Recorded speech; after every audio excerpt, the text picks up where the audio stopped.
Matsiari, Dumelang, Sanbonani, Abushane, Bonjour. Thank you so much to joining our show, our beautiful viewers. Welcome to our My Voice is Power.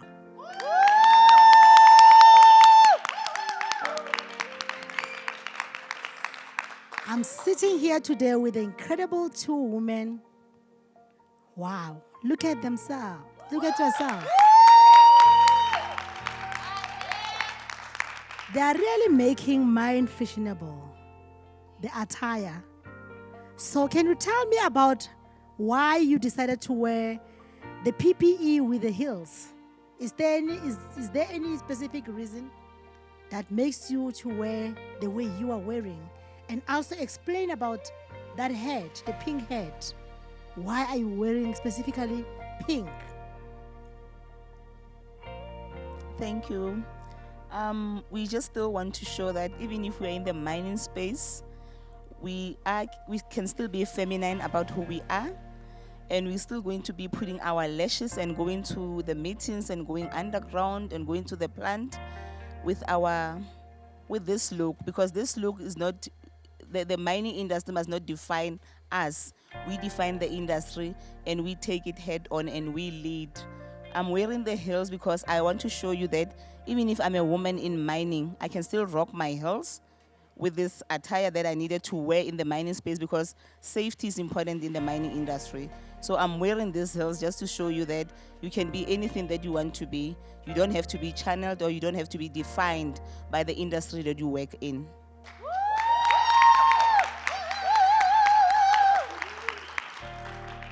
As we all know that mining is a very dirty working place. This overall, when you go inside, when you come back, you'll never even picture it like before it was going underground. And I'm so happy how they make mining fashionable. I can say, to add what she said, it also shows you that you are still a woman. You are still a mother. You are still a wife. It makes you not to forget the identity about you. But in you, there's that person. When you get 6 o'clock at the mine, you forgot about the other part of you, but you think about the woman you are. So let's hear my sister here. What makes you to be so fashionable in mining? I see you are wearing your makeup. You're so beautiful. By the way, you look so beautiful. Thank you. I love style. I'm beautiful and I embrace the beauty. I want to enjoy the journey in the mining industry without being pressured. So I am going full force as a woman, as I am, and I don't want to lose myself in the process. The process for me is to grow as a woman in the mining industry, but it's not for me to lose myself as a woman. So this is me, and I'm going to make sure that this journey, I make it enjoyable, fashionable, stylish. And I'm also attracting other women that are out there and saying, you know what, I want to tap in that space, but I don't like engineers because they don't dress up, they don't look the part. But now we want to evolve, we want to change it so that it may be attractive. They must know that we are here and we can make this thing fashionable, beautiful, capable, and we are women. Our voice is power. We are able to do this thing in an elegant way. While you are still at it about the power, the voice that is power, I just want you to explain the power that you find within you in mining. Explain to the viewers, what is that power? What can you teach somebody who's watching there, somebody who's sitting here? What is that power that you have? As we're talking about my voice is power. The power that the mining deposited into you personally, the power that you can today deposit to your fellow sisters, your fellow brothers here, for them to be motivated to go to the mining and maybe explore like you. Okay, so my voice is power. I'm a holder of a mine manager certificate as a woman. So I can be a mine manager. I can run the operation. I've been a mine overseer operating in an environment where I was the only woman, and I was producing the same quantities that all other women, all other men, and my peer workers were white. Most of them were white. So I was in a male-dominated industry with white, and I was able to come in and show up and showcase myself. You know what? Because my voice is power. So my voice's power goes beyond your voice, but it goes above the capabilities, the knowledge. So you cannot only say your voice is power if you don't go and study. She mentioned about you can start as a mere operator. You can be a supervisor. You move with the rank, or you come in as an engineer. But even you're an engineer, you still have to do certain certification for you to be qualified. For an example, to be a mine manager. So my voice made me go through all these steps. My voice made me identify who I was, and I was able to speak and say, this is what I want to see for myself. I want to be a mine manager one day, but my voice will enable us. So I'll go to the office and say, what are the courses that I need to do for me to grow? What are the steps that I need to follow? But do I have a vision as an individual? Do I have a plan that I need to put in place for me to get to that stage? So it required a lot, and hence we are saying today, your voice is power, because you are the master of your own life. You are the master of your own career. You are the master as a wife. You are the master of everything, and it's not only career-wise, but when I move out of this office, I'm still someone's wife. So my voice is still power. I'm still a mother that needs to be mothering my kids. My voice is still power there. So we are saying as women, let's go all out there. Let's identify who we are. Let's grab the opportunities. Let's make the change that we want to see in the world. Nobody's going to come to our space and make those changes. We need to move and make the changes.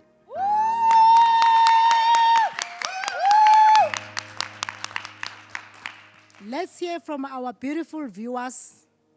What are you saying? She told you why her voice is power. I want to know, is your voice powerful enough to engage with her, to have a knowledge about where she is? Maybe your dreams is to be a miner. Let's hear from the viewers. Greetings to everyone. First of all, I'd like to compliment what I'm seeing here, to see women in mining. You know, during our days when we were growing up, I didn't even picture that I'll go to a mine and see a woman in mining. So that only on its own, I'm complimenting you guys for that achievement. And then number two, for us when we were growing up, during career days and so forth, when they were speaking about engineering, they were never mentioning mining. I don't know, maybe because I was from township in Pretoria, Mabopane.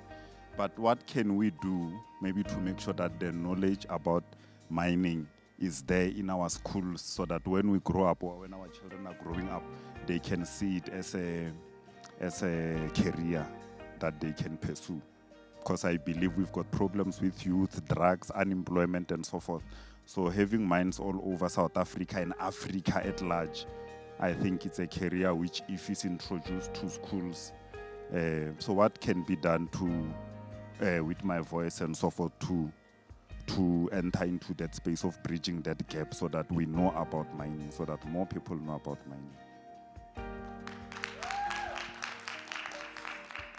Okay, so you've got two ways of getting into the mining industry. You have got a facility. When you go to varsity and you want to study mining engineering, it's part of the engineering courses.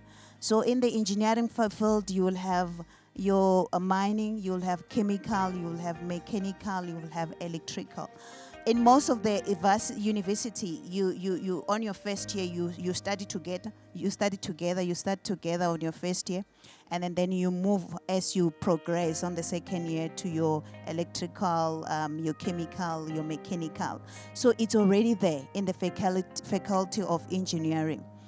It's just that I think it was not something that is out there known, because people, when they speak engineering, they talk to your electrical and your mechanical and your chemical, but it's part of the it's there in the institution, and it's part of the program, so it's there. On the second part is that if you have a grade 12 and maybe you don't qualify and you feel like you don't have funds to take you to varsity of some sort, you can still go and get an employment at the mine, and then you start at the lower level as an operator or as a general worker. They call them general worker, and then from general worker you will grow, but that depends on yourself. So you are not guaranteed that you'll be at the mine and tomorrow you'll find yourself as a mine manager, because that is a very long process. But your performance, it means that when you get there, you need to tell yourself that I'm here, but these are my goals. So what is the vision? The vision is for me to see myself in the next 15 years as a manager in the mining sector. So now I'm going to work as an operator, but I'll put much effort and dedication to make sure that I grow. So you move then from supervisor, you do your blasting certificate. After doing your blasting certificate, you are then called a miner. You get to be appointed legally to be a miner. After being appointed a miner, you work. And then after some time, you will be, not some time, it will depend obviously on your performance, because it's all about the performance and safety. You perform, then you're appointed as a shift supervisor. After being a shift supervisor, you will move, you grow, you go to mine overseer. After mine overseer, then you've got a section manager, to section manager. But for you to move with these things, you've got a ticket, which is called a shift supervisor ticket. You've got a ticket for mine captain ticket. You've got ticket to be a mine manager's ticket. So you will have to go through all of that. That will require focus, like she mentioned. That will require dedication. That will require understanding your vision and the goal. That will require that you put your goals in a way that sometimes we are unrealistic. So you need to be realistic. What can I do in 2 years period? What can I do in 3 year period? What can I do in 5 year period? So take your time. Don't say I want to see myself as a manager in 5 years, because when it doesn't happen, then you become discouraged. But if your goals are very realistic, then you are able to say, okay, in this period of time, this is how am I going to focus, and I want to see myself as this person. Or you then use the school one where you go and then you become an engineer, you're a mining engineer.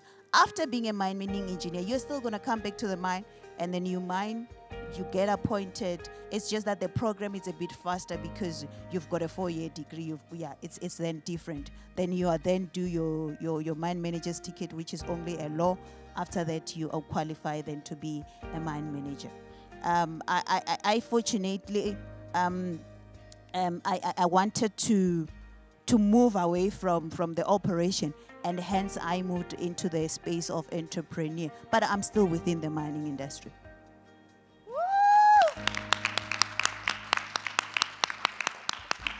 This taking us back to where we said mining is very, very monopolized. So, I mean, you are sitting here, you have never heard about career exhibition about mining. Most of the time, they do them in the small community where the mines are.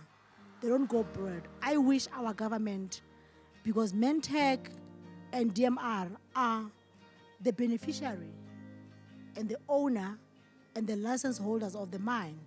I wish they can go out there and educate people.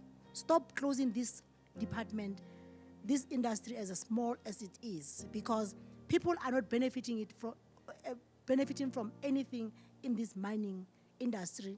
But who to blame? I blame DMR for those things, because they're supposed to go out and make a noise about mining.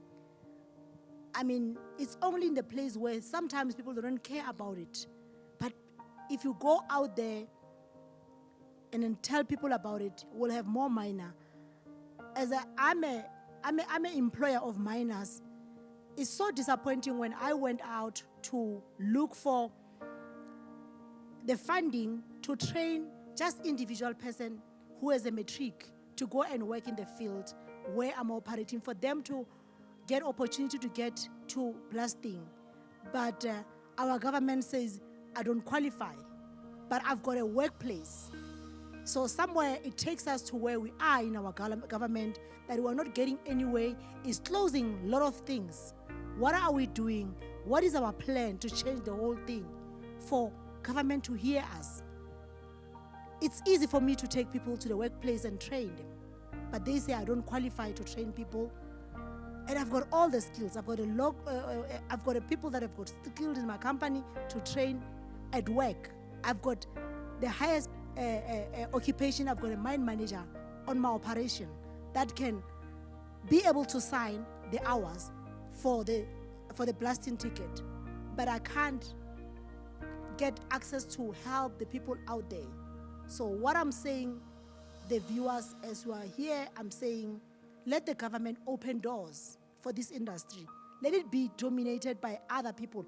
Even a simple person from the village must be able to get to the mining.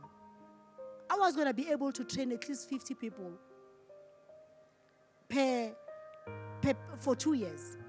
And that time, if they are focused, they can get a blasting ticket, because you need two-year hours to get into a blasting ticket. So I'm not going to elaborate much. I'll hear from our sister Lillian. What is your voice? The power of the voice that you're talking about. I think the power of the voice that I'm talking about also is that when we have the information, you have to be selfless about the information. When people come to you and they want to know how you got to the position where you are, you should be able to motivate them and actually maybe show them that it's not an easy thing. You know, you would have walked this journey for 10 years. You just did not wake up in the morning and get to where you are. But maybe just to act on what Mefan was saying, with regards to the you getting into the mining space and being where you want to be, there's also another angle that you can use, which is doing your learnership and apprenticeships. You can start by doing your electrical, you can start by doing your mechanical and all that, and go through the range. And sometimes people maybe will do the ends, you know, even if you haven't been able to go to the university route, you can go to the FET college and get your qualification there. And that's also another way of getting into the mining industry and actually make yourself to be heard. My voice is power in a sense that I motivate those that are within my space. I actually tell those that are within the mining industry about the opportunities that are available. I also understand that this pie is too big for us or for one individual to have it on her own. When I have opportunities, I share with my colleagues, I share with my friends that are in the space. In that way, when we come together as a unit, we are able to tackle this thing and move forward. That's why it's important that half a loaf is better than nothing. So when you have an opportunity that you know about and you can share that with your fellow people or your fellow friends or your fellow colleagues, just be that person that shares and want to do it with them. Because as soon as you've got a number of women collaborating to get an opportunity, it gives you a much higher points at the mine, because they look you as women in mining and they would want to empower you, and they're definitely going to get the opportunity. I think the power in our voice is us educating each other not to be selfish and be selfless in doing business. That way we are able to grow together and get into the space that's infiltrated by men only.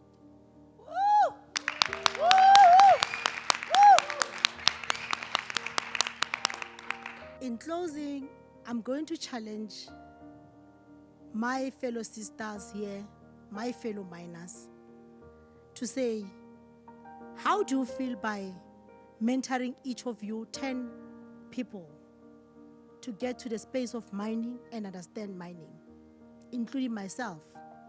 I'm going to take up on that. One of the things that I need to live is I don't live for only having money, but to have an impact and if I can change someone's life by giving back. Maybe some of the things that I never got, I never had that opportunity. So I'm ready to give back to someone who's saying, I'm here, I need help. I don't know the house. I don't know where to start.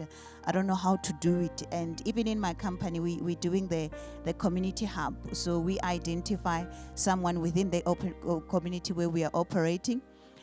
We open the company for them when they are working with us. We do the training for this. It's what I'm currently doing, transferring the skill, make sure that within the 3 or 4 years when I leave, that person takes over. So even on the mentorship in terms of the career, in terms of the business, with the knowledge that I have, I'm ready to say, let's do this together, let's grow together, let's grow this nation together, because together we can. So I will take up on the 10. I can even do more, but I will start with the 10 definitely.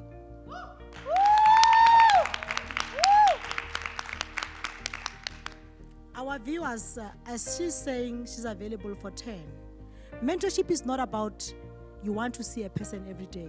It's about when you are thinking that something, you're not getting it right, you call that person, you make an appointment to see that person to say, I want to talk about this. It's not about meeting here at church or whatever. We meet personally in the restaurant, talk about the things that you want to do for you to qualify to be in mining. I mean, not always business in mining. You can change your career about being mining. Mining is broad. Financial people can be in mining. Accountants, administration is broad. But you just need to master it to understand where can I fit as an individual with the qualification I have. Maybe you need to study a little something for you to be like a cost accounting. Because mining, they deal mostly with the cost accountants than a normal BCom accounting. You need to get more into, and there are very few cost accountant that you can find around everywhere, because people are just only doing the pure accounting. They just want to do the books. But mining, they deal about cost, because it's all about production. Everything is costed. So you are sitting there, maybe you've got you are HR. You can do well in training in mining. Just want to find out, what can I do? You don't have to change your stream. You are sitting there, you are a doctor. You can be a doctor in mining. You can do the medicals, like occupational health. Before you can enter in the mining, we get into a hands of a doctor to make sure we are healthy for us to get in mining. And there's a big opportunity for that. As young, as a black, you can add with white. We cannot be into the democracy where we are saying white or black. You can build up a company. You go and do the training and you form yourself together and become a company that are challenging the biggest companies that are there. I know one of the doctor group that challenged and took off one of the big company in mining, and they are now operating in the space as the occupational doctors. As an administrator, you can be there. You can become admin manager. So it's every one of you has mining in them. You just need to know, if I have this, what can I make it possible for me to get into mining? So it's simple.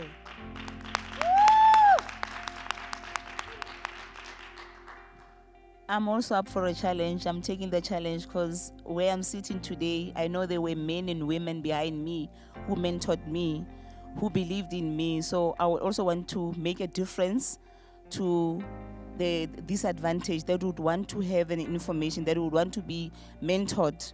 I'm taking the challenge and I'm available. I remember back in the days, Lillian, we went to Gibbs. We were the first 10,000 women that were chosen around Africa to be representing Goldman Sachs. And we were offered opportunity to study at Gibbs. So I'm so happy to hear that you didn't just, you're not a person that just get. You are able to say, I also want to give. We went to school for free of charge. Never paid anything. As beautiful as Gibbs it is, the food that are beautiful, are nice and everything, because they always boast about their food. We were there, we graduated, and we are better businesswomen today because we had to go through that program. So I'm so happy, my sisters, and said, women in mining, Womandla. This is our month. This is a month of women. It's August. As we are saying, my voice is power. Let us empower men and women. Let's not be about women only. Also, a boy child needs us. Let's empower everybody who wants and avail themselves for opportunities. Thank you so much.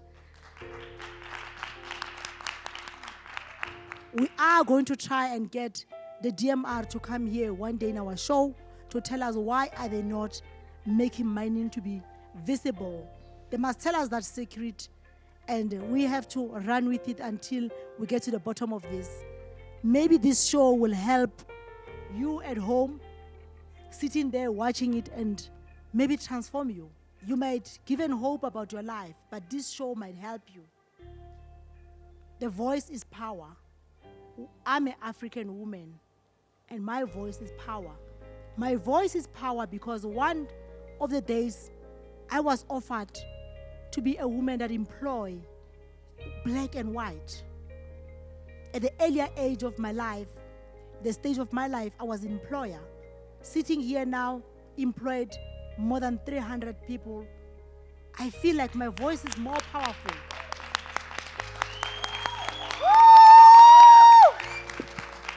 And I would love to see everyone being successful. We can't talk about the voice that is powerful, but it doesn't get somewhere. Let our voice talk for us somewhere. Wherever you go, let you be the powerful of everything.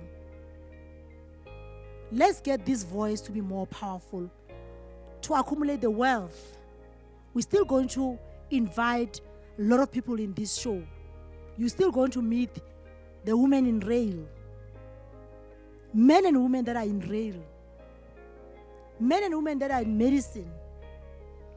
We're still going to invite men and women that are in construction. Every field to be here. Just tune into this show because it's going to open doors for you. It's going to open doors that you never think it's going to open. We're going to bring them here. Even those who are in government, we're going to bring them here to explain to us why are they not opening opportunities for you in other area of workspace.